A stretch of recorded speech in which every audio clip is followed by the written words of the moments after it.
Jangan lupa ya. Subscribe channel YouTube Novel Azkadina. Bab 5606. Dua kali dia ingin menghancurkan keluarga An. Seseorang tiba-tiba muncul dalam keadaan darurat dan menyelamatkan keluarga An dari api dan air. Ini membuktikan bahwa pihak lain memang diam-diam melindungi keluarga An. Dan jika orang itu tidak meninggal, dia akan tetap tinggal di Aurous Hill untuk melindungi keluarga An. Kini, pesawat keluarga An masih terparkir di Aurous Hill, dan dia belum mendengar kabar bahwa keluarga An telah meninggalkan Aurous Hill. Selama ketiga tetua tiba di Aurous Hill dan menyerang keluarga An, orang itu pasti akan melompat keluar untuk melindunginya. Baru pada saat itulah dia bisa membunuhnya, dan kemudian membunuh keluarga An sepenuhnya. Jika ketiga tetua tidak memiliki tuan yang menghentikan mereka saat mereka memenggal kepala keluarga An, itu akan membuktikan bahwa lawan misterius itu telah mati akibat penghancuran diri Jermo. Tepat ketika dia merasa bahwa perjalanan ke Aurous Hill oleh ketiga tetua itu aman, ponsel di depannya tiba-tiba menerima dorongan dari platform video pendek. Untuk telepon ini, Victoria mengubah alamati dan informasi lokasi telepon, dan mengubah lokasinya ke Aurous Hill, agar dapat mengetahui apa yang terjadi di Aurous Hill sesegera mungkin.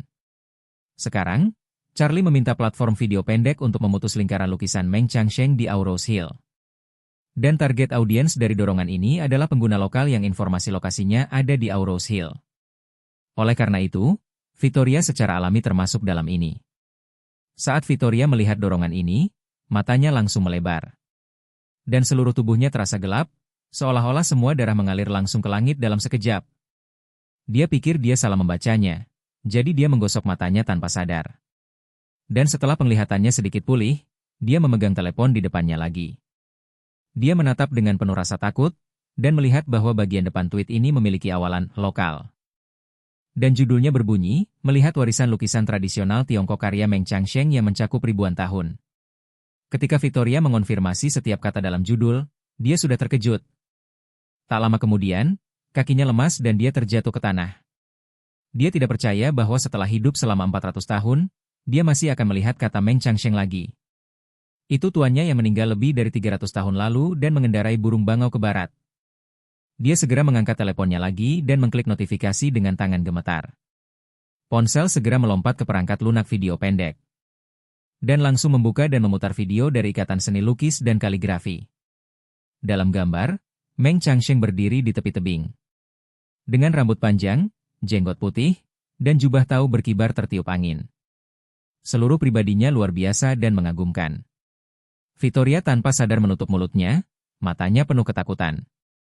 Dia sangat bingung, dan bergumam pada dirinya sendiri, bagaimana mungkin potret guru muncul di Aurous Hill. Tapi guru sudah meninggal lebih dari 300 tahun, siapa yang melukis lukisan ini? Seketika jantungnya seperti dihantam keras oleh seseorang, pikirnya dalam hati sambil ketakutan. Jadi, setidaknya lukisan ini dilukis sebelum guru meninggal. Pada saat ini, suara narasi keluar dari video, seperti yang dinilai oleh para ahli dari Asosiasi Seni Lukis dan Kaligrafi Aurous Hill. Potret Meng Changsheng ini, bahan kain sutra yang digunakan, dan cat yang digunakan untuk melukis semuanya sesuai dengan karakteristik lukisan pada masa dinasti Tang. Tingkat lukisan realistiknya jauh lebih tinggi dibandingkan pelukis dinasti Tang lainnya. Dan gaya lukisan dinasti Tang ini masih kosong di bidang kaligrafi dan seni lukis dalam negeri. Victoria bahkan lebih ketakutan saat mendengar ini. Dia sangat gugup dan berkata pada dirinya sendiri, lukisan ini sebenarnya lukisan dinasti Tang? Mungkinkah lukisan itu dilukis oleh murid-murid yang diterima guru pada 500 tahun pertama? Lalu kenapa lukisan ini muncul di Aurous Hill? Lagi pula, kenapa lukisan ini muncul tiba-tiba hari ini? Jermo tewas dalam ledakan kemarin, dan Jeremiah menghilang kemarin. Hari ini, lukisan guru tiba-tiba muncul di Aurous Hill. Ngomong-ngomong, Victoria tiba-tiba berseru panik, UPS. Orang itu tahu identitasku.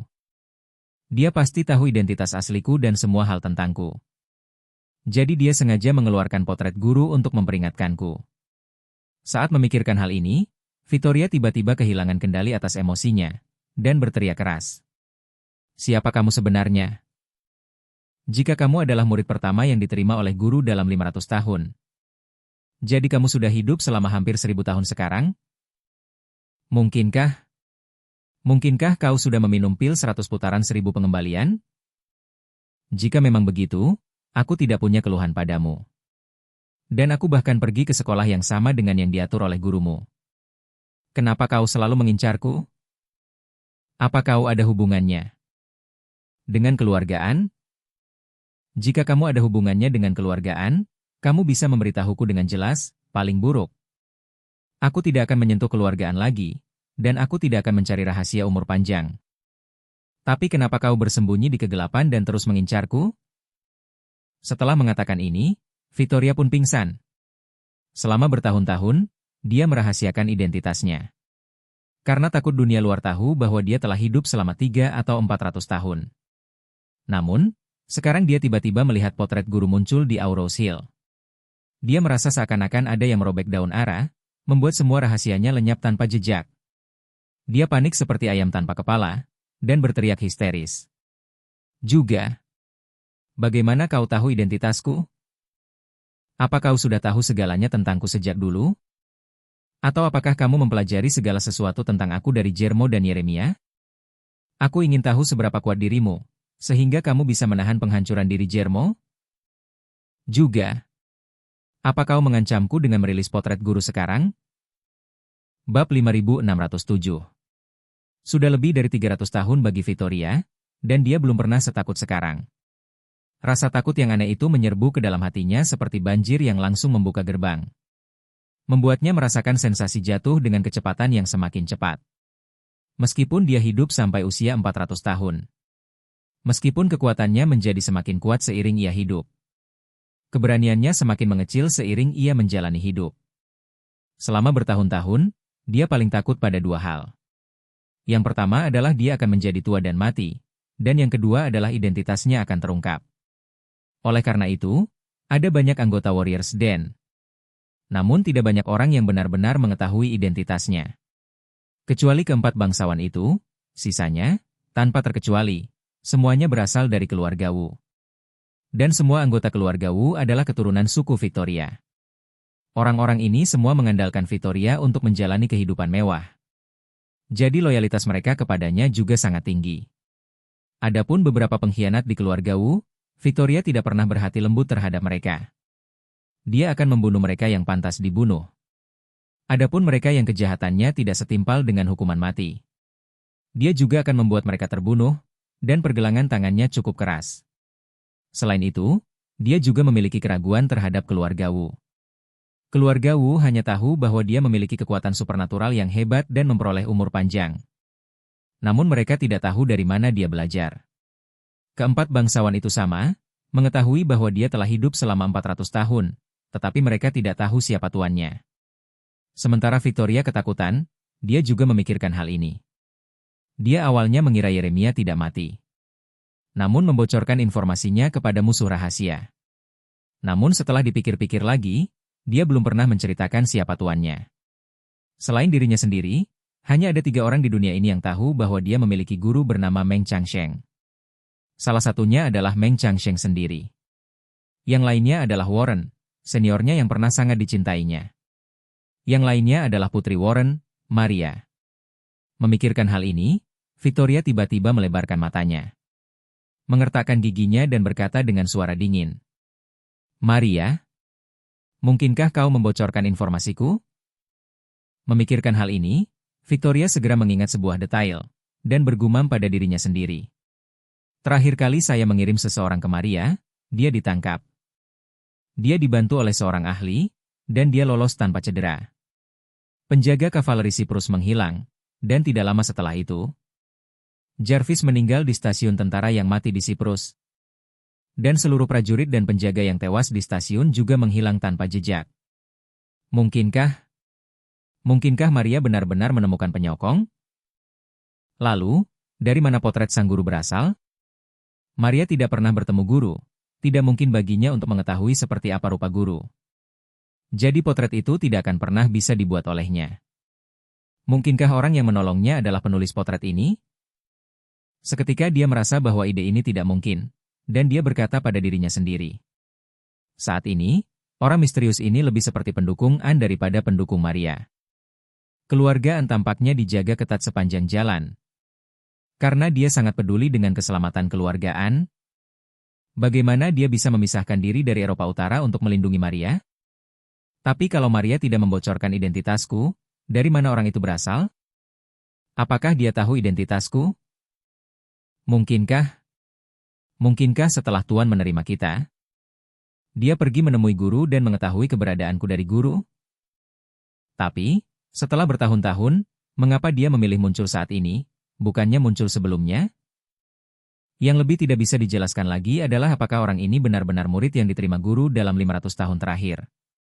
Kalau begitu, dia juga bisa dianggap sebagai seniorku, Victoria. Kekuatannya pasti di atasku, orang yang kuat seperti itu. Kenapa dia harus melindungi keluargaan? Keluargaan, apa hubungannya dengan dia? Pada saat ini, sebuah pikiran terlintas di benak Victoria. Dan dia pun berkata dengan terkejut, apakah dia juga ingin menemukan rahasia umur panjang? Memikirkan hal ini, Victoria mengerutkan kening lagi, dan bergumam pada dirinya sendiri. Jika dia juga ingin menemukan rahasia umur panjang, maka dia seharusnya tidak melindungi keluargaan. Bab 5608. Untuk sesaat, segala macam petunjuk yang tidak jelas melintas di benaknya. Membuat Victoria merasa otaknya tidak cukup untuk memproses semua ini. Namun ada satu hal yang bisa dia konfirmasi, yaitu saat pihak lain mengambil lukisan itu. Dijelaskan bahwa hal itu dimaksudkan untuk mengirim sinyal peringatan kepada Victoria. Jika Victoria terus mempertahankan keluargaan, pihak lain pasti akan membalas budi. Hal ini membuat Victoria teringat pada Jermo yang telah meninggal dalam ledakan itu. Dan tidak bisa menahan diri untuk mengatakan, ngomong-ngomong, Jermo menemukan senjata ajaib itu segera setelah dia tiba di Auros Hill. Dan itu bahkan bisa menyebabkan guntur. Sekarang tampaknya ini jelas bukan keberuntungan Jermo. Tapi pihak lain sudah memasang jebakan untuknya. Jika memang begitu, maka dia sudah menunggu untuk membunuh orang yang kukirim. Dan dia tahu bahwa aku pasti akan mengirim seorang master yang ahli dalam aura.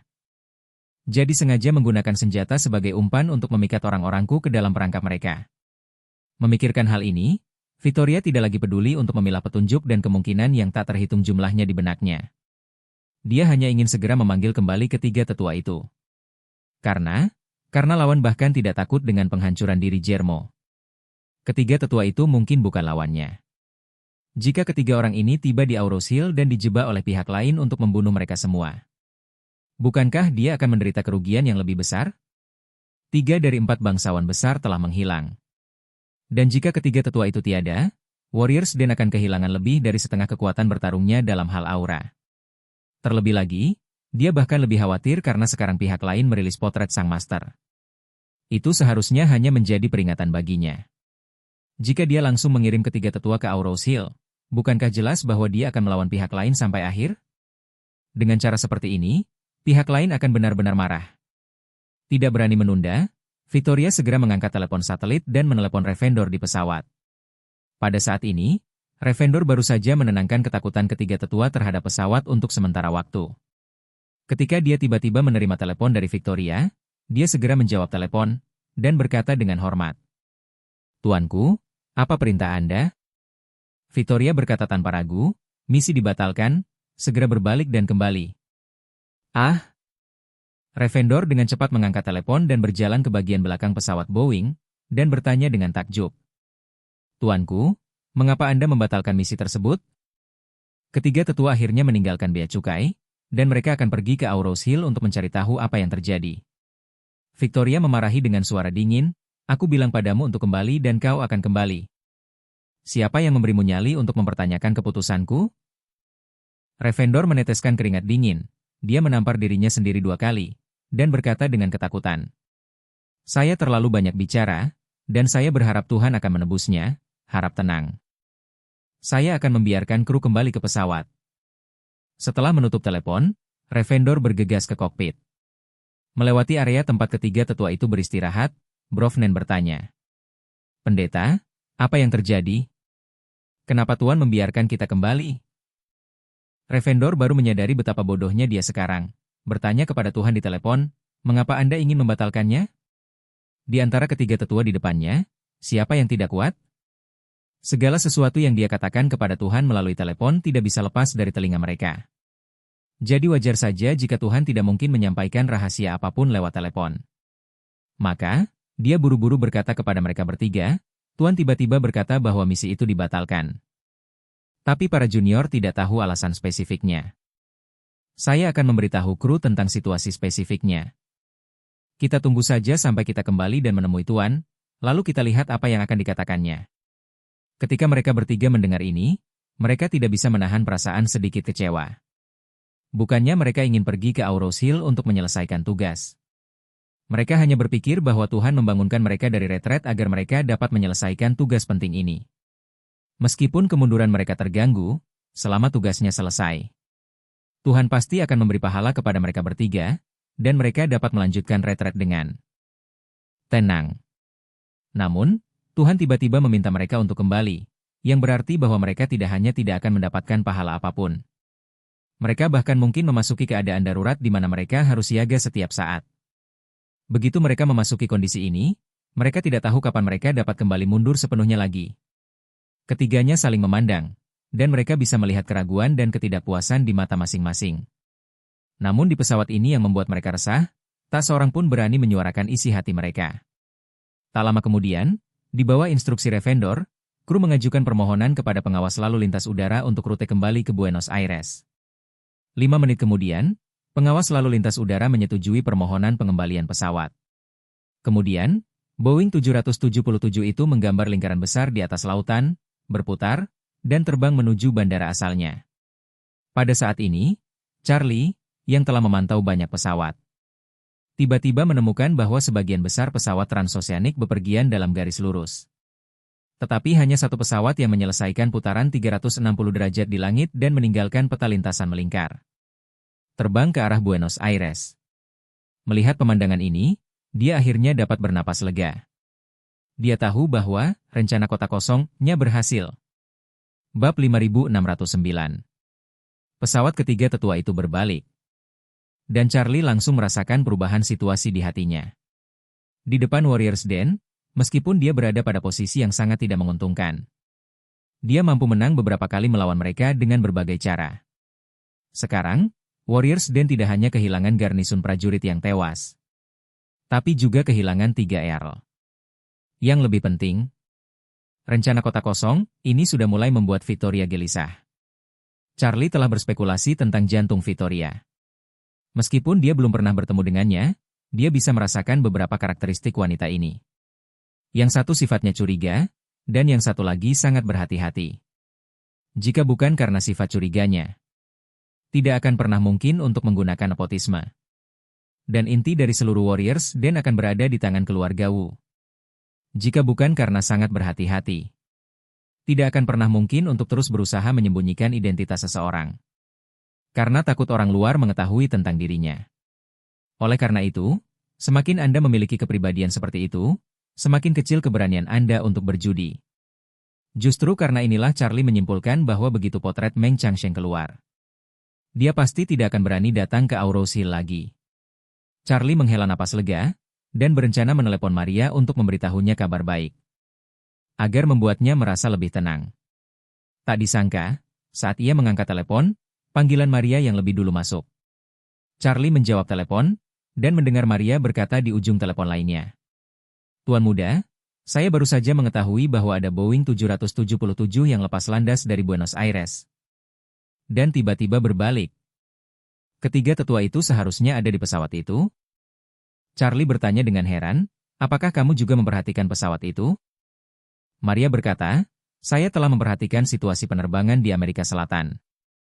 Setelah melihatnya, aku segera meneleponmu. Panggilan telepon ini agak berlebihan, sepertinya tuan muda sudah menyadarinya. Charlie berkata sambil tersenyum, tidak berlebihan karena kita berdua memperhatikan pesawat yang sama. Ini membuktikan bahwa dugaan kita tidak mungkin salah. Ketiga tetua itu pasti dipanggil kembali oleh Victoria. Maria terkikik dan berkata, tuanku memang ahli strategi yang baik.